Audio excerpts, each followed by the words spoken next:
Which one do you want to pick first from power? Do you want push throws or slams first? Push throws. Cool, let's do it. So what you just saw there was a setup, and it's crucial to the success of just about every Autism Fitness athlete.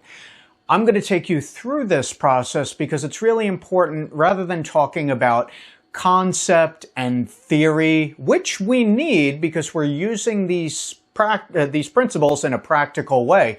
But I want to guide you through my process for onboarding an athlete, whether it is their first session or their 100th session, because the structure that you use is going to be conducive to the success or otherwise of your fitness session with your neurodivergent athletes. So as you saw, first thing I'm doing is guiding the athlete through the session, and we can take it from the first phase, which is power, and then into our strength phase as well. But what setting up the board does with our athlete is it situates them to what is going on. So we're alleviating that anxiety that a lot of our autistic and neurodivergent athletes might feel coming into the session, especially if it is their first or second or third early on in the training experience.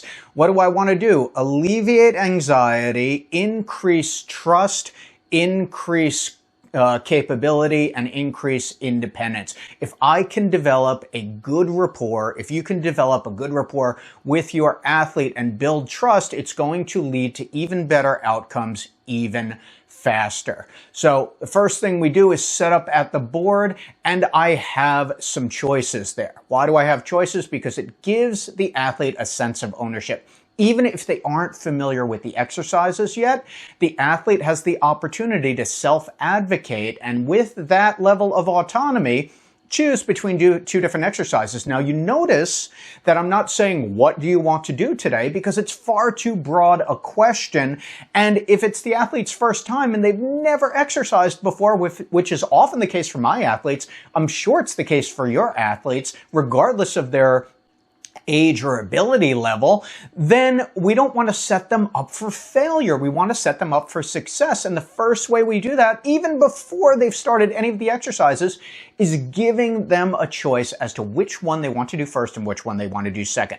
We're not giving a list of 4. We're not giving a list of 10. We're not saying, what do you want to use in the gym?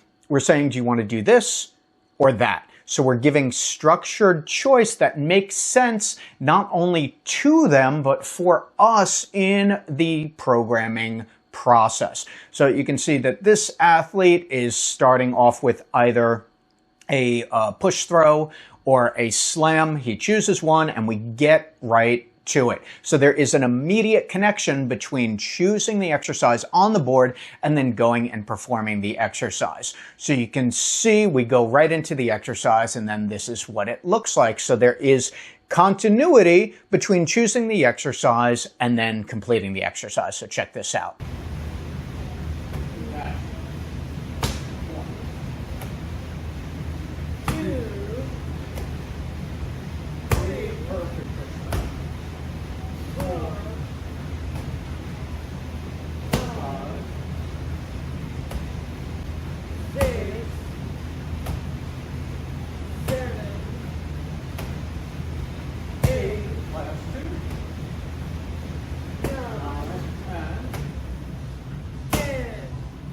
To the board and check out what exercise is next.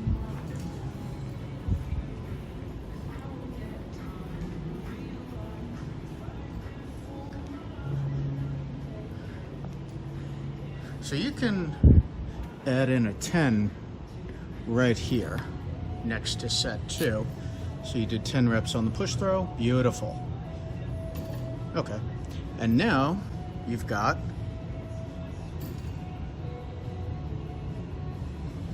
what exercise is next? You got slams. Ready to go? Thanks for capping that. Athlete completes the exercise, and then we go right back to the board, because what we are doing is establishing a connection. We are bridging that gap between performing the exercise for that set of 8 or 10 or 12, and then going back to the board to reconvene. So the athlete has a clear visual connection between what they've just accomplished and marking it off on the board. Sometimes the athlete wants to mark it off on the board themselves. Sometimes they'll have us do it. Sometimes, as you can see with this board also, the athlete is adding a little bit of their own flair to it.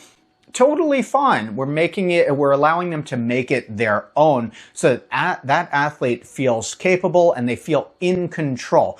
Keep in mind, a lot of our athletes may not understand or appreciate, especially in the initial phases, those first few sessions, why they are even in the gym, why they are training with us, why they're doing these strange and often challenging exercises. So we need to appreciate the fact that the athlete may need some meaningfulness built into the program. How do we do that? Give the athlete choice. Connect with that athlete through conversation. Use age and individual appropriate language, and give them that sense of ownership. By choosing the exercise that they want to choose first, the exercise that they want to do second, and we can do this straight down the program. So then when we go from our power exercises in the first phase to our strength exercises that are going to make up the majority of our programming, now the athlete can choose between squats and push-ups for the first round of strength exercises. From a programming perspective, it really does not matter all that much which one we do first, which one we do second. Sometimes it can matter depending on the prioritization of that exercise, but especially in the beginning phases of that athlete's fitness journey, we want to make sure that they feel safe and comfortable and respected, and this is one of the best ways to do it.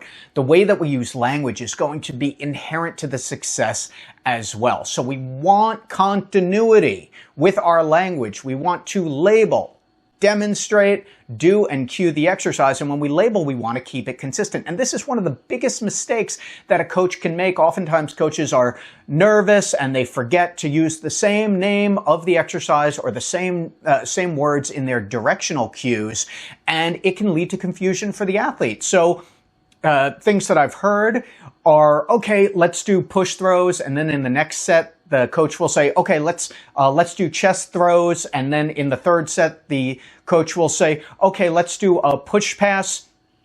One word or one term for each exercise. If it's a push throw, it's always going to be a push throw, because we want that athlete to come into contact with the same communication every time and establish that pattern so that that athlete has a clear understanding of what that term means. A push throw means taking the ball, holding it at chest level, and tossing it to the coach or to their partner every single time. So along the way in this process, you saw from the board to the ball to the setup, we want everything to be structured in a way where the athlete feels capable, where the athlete understands, they have a clear expectation of of where they need to be, what they're choosing, what the exercise requires, and then being able to perform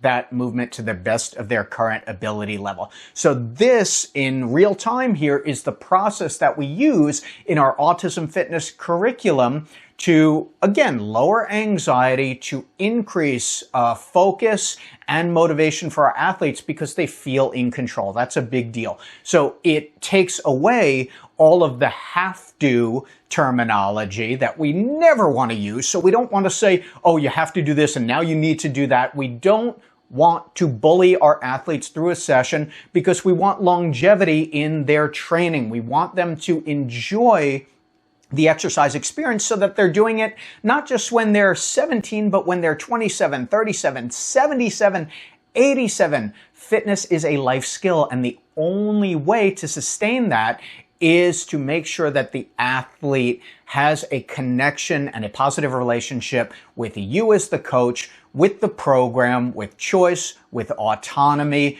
with knowing that they are capable of performing these exercises and that they are getting stronger, that they are improving in the skill set, and that they are just continuing to grow and to achieve new things in the gym that are going to generalize to their health and capabilities and independence outside of the gym. That's called generalization, the carryover of these strength exercises to the real world. That is our goal in autism fitness programming. So I'm glad you got a chance to see this. This is our process. Set the board up, have the athlete go through some, if not all, of their session, make those choices, make it consistent, make sure that the athlete is seen and heard and able to express themselves, maintain the structure, because we're not saying, again, what do you want to do today? We're saying, do you want to do this or do that? And then follow through. We don't want to overcoach. We want to be clear, succinct, and make sure that the directions are understood, and the best way to do that is our Autism Fitness label, demonstrate, do, and cue process. That's what you get in the Autism Fitness Pro curriculum. If you are ready to join the movement for movement and become an Autism Fitness Certified Pro, go to autismfitness.com. You can register and start your coursework today. Wherever you are in the world, we have hundreds of certified pros all over the globe, but we may not have you yet. So in order to learn and master the skills that will set you apart and give a greater quality of life to the neurodivergent individuals in your world, it's time to become an Autism Fitness Certified Pro. I'd love to know what you think of this process, of this video, or if you have questions that you want me to cover in a future edition of Autism Fitness Tuesday training, leave that in the comments below. I'd love to hear from you, but I'd love to read from you, and I'd love to talk to you too. I'm Eric Chessen, founder of Autism Fitness, leading the movement for movement. Thank you very much for watching.